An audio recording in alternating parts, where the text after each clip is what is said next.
Moscow. Tensions are rising over the conflict in eastern Ukraine, with growing violations of a ceasefire and a massive Russian military buildup near its border with the region. Ukraine and the West have become worried about the Russian troops' concentration and have urged Moscow to pull them back. Russia has argued that it's free to deploy its forces on its territory and sternly warned the government in Kyiv against using force to reclaim control of the rebel-held territory east where more than people have died in 7 years of fighting. Here's a look at some of the issues involving the conflict in eastern Ukraine. What are the roots of the conflict? Ukraine was part of the Soviet Union until its 1991 collapse, and since then Russia has sought to keep the neighbor in its orbit. The separatist conflict in Ukraine's eastern industrial heartland, known as the Donbas, short for Donetsk Basin, erupted in April 2014.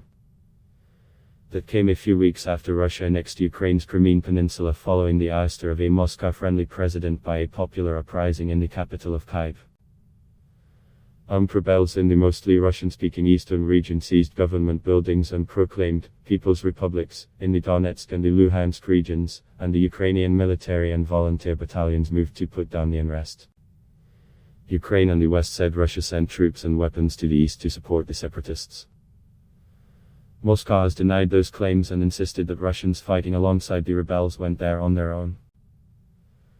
Amid the hostilities, a Malaysia Airlines passenger jet traveling from Amsterdam to Kuala Lumpur was shot down on July 17, 2014, over eastern Ukraine, killing all 298 people on board. Dutch prosecutors allege it was shot by a Russian Buk missile from an area controlled by the Russia-backed separatists. Russia denied any involvement. The United States and the European Union imposed sanctions on Moscow for its annexation of Crimea, which wasn't recognized by most of the world, and its support for the separatists. The restrictions have halted the transfer of Western technology and blocked Russia's access to global capital markets. Russia retaliated by banning most Western food imports. Had there been efforts at a peace deal? After a series of Ukraine's military defeats, France and Germany helped broker a peace deal that was signed in February 2015 in the Belarusian capital of Minsk. The agreement was a diplomatic coup for Russia, obliging Ukraine to grant broad autonomy to the rebel regions and declare an amnesty for the rebels. It stipulated that Ukraine would regain full control of its border with Russia in the rebel-held territories only after they elect local leaders and legislatures.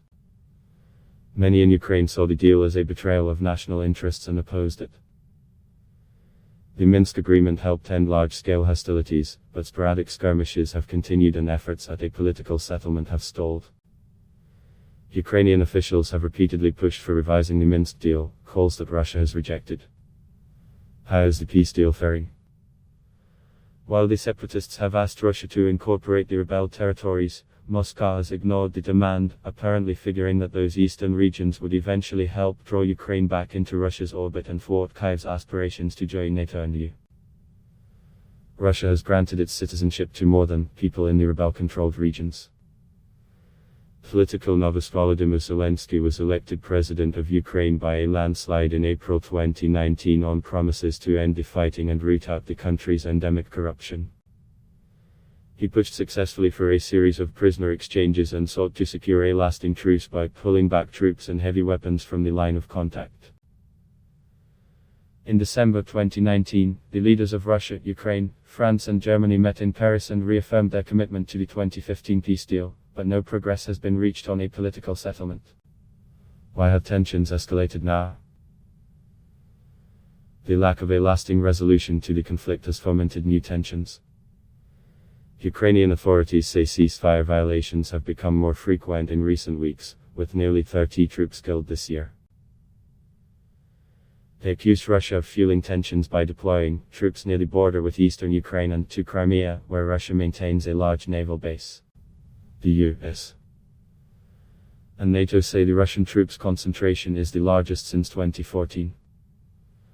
Russian Defense Minister Sergei Shoigu said the buildup in the past 3 weeks was part of readiness drills in response to what he described as threats from NATO.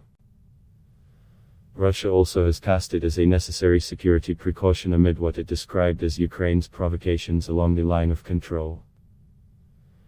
Kremlin officials have strongly warned Kyiv against trying to use force to retake the east, saying Russia could be forced to intervene to protect civilians if they face a threat of massacre. New U.S. President Joe Biden has said in a speech that the days of the us rolling over to Russian President Vladimir Putin were over. In a phone call Tuesday with Putin, Biden urged him to de-escalate tensions. The White House said Biden emphasized the United States' unwavering commitment to Ukraine's sovereignty and territorial integrity. The Biden administration on Thursday raised the pressure on Russia, announcing an array of new sanctions, including a ban for US financial institutions to buy Russian government bonds directly from Russian state institutions. Washington also ordered the expulsion of 10 Russian diplomats and targeted 6 Russian companies and 32 individuals with sanctions for trying to interfere in last year's US presidential election, the massive SolarWinds hack and other activities.